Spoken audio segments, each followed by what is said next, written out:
The Cannabis Show is for information only. Nothing contained in the show is intended to constitute professional advice for medical diagnosis or treatment. We do not claim this information to be complete or exhaustive or to be applicable to any particular individual's medical condition. You should always consult with a qualified and licensed physician or other medical care provider.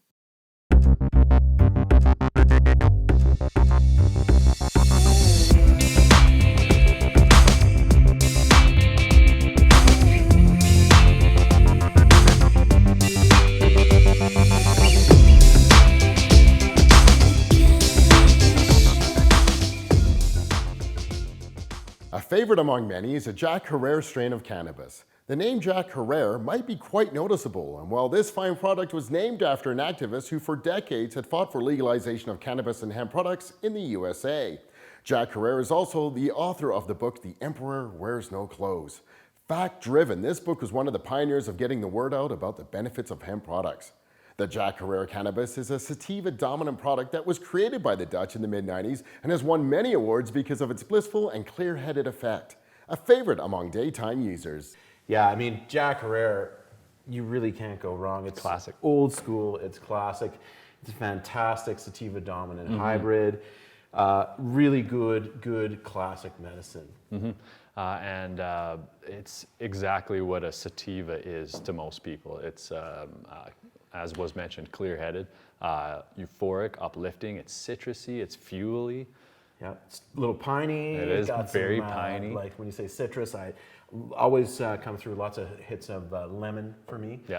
For sure. I mean, Sensi Seeds, they were the originator of this one. They hit it out of the park, 100%. There's a reason why Jack Herer has won 7 first places in the High Times Cannabis Cup. Really good for hangover cure, as like what happened. It's just I've seen it sort of anecdotally out there as a lot of people who wake up in the morning and have imbibed a bit too much with alcohol. They've noticed that using Jack Herer the following morning, it kind of clears off those foggy symptoms and really helps them to get their day going. Excellent, yeah. You know, my personal favorite use for Jack Herer is, as you mentioned, with the piney in there, it's a natural bronchodilator for me. It's something where I can utilize all of that pinene in that Jack Herer and use it to open up my airways. Great, so yeah, fantastic. Can't go wrong with Jack once again. Yeah.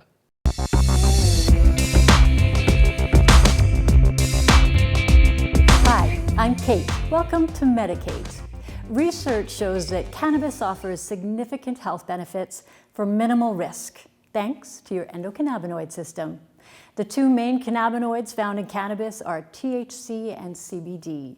CBD is non-psychoactive, while THC is psychoactive. It produces a high, which is why in some cases, plants have been bred over time to produce more and more THC, which is not necessarily what we want to see in medical cannabis, but rather a balanced blend of CBD and THC, as Mother Nature seems to have intended it.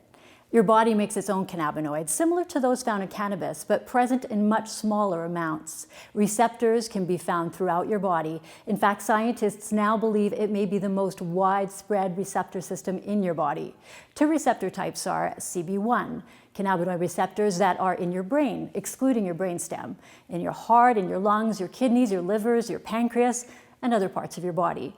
And CB2, cannabinoid receptors primarily found in your immune system. Your endocannabinoid system helps regulate nearly every physiological process and plays an important role in maintaining homeostasis.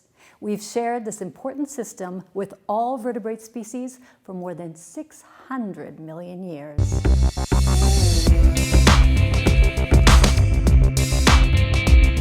Welcome to You Can Ask Us Anything. Any questions you may have about cannabis, you can ask us. And if you got questions, you can fire them to our email address, or you can tweet us as well.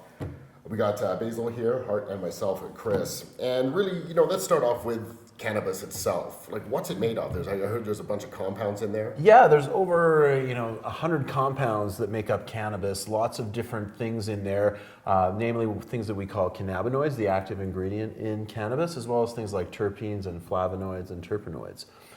So essentially, The two main components of cannabis, what we would talk about, would be THC and probably CBD. Those are the main cannabinoids. I mean, we've all heard about like THC and some of us CBD, but really, what is THC? THC stands for tetrahydrocannabinol. It is the psychoactive cannabinoid that's present in cannabis. What that means is it's going to give you a high feeling. Fantastic for things like pain relief, nausea, a sleep aid as well. And then you got the CBD. What would you use that for? Right, so CBD, cannabidiol, it is non-psychoactive, so what that means is you can use it, you're not going to feel high, so you can go to work, be around your kids, that kind of thing. Fantastic for things like anxiety, it's a great anti-inflammatory, also good for pain relief as well. Now, is it true like THC and CBD, do they need to be really helping each another out kind of thing? Yeah, so what we like to say is when you're using whole plant medicine, it's very important that all of those components are together. So when you have CBD, you would require some THC along with that to actually get the maximum benefit of the plant. It's what we call the entourage effect, is essentially all those parts working together give you the greatest sum of the medicine rather than just eking out just one of those parts. Now, these are the two important ones, I guess, because when it comes to labeling, that's what you really see is the count of the THC and the CBD. Exactly. Why wouldn't you see any other compounds? Like, are they still really important? Definitely. You would see, you're starting to see a lot more licensed producers are adding their terpene counts and their terpene content on the cannabis and on their website specifically. So it's starting to make a little bit more play. They are very important. Mm-hmm. With this THC or CBD or any of these compounds, are they addictive? No, not addictive. They're something that we often refer to as habit forming.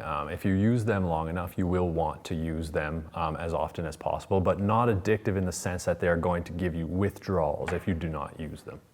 Excellent. Well, if you got any questions you can ask us anything, you can email us at or tweet.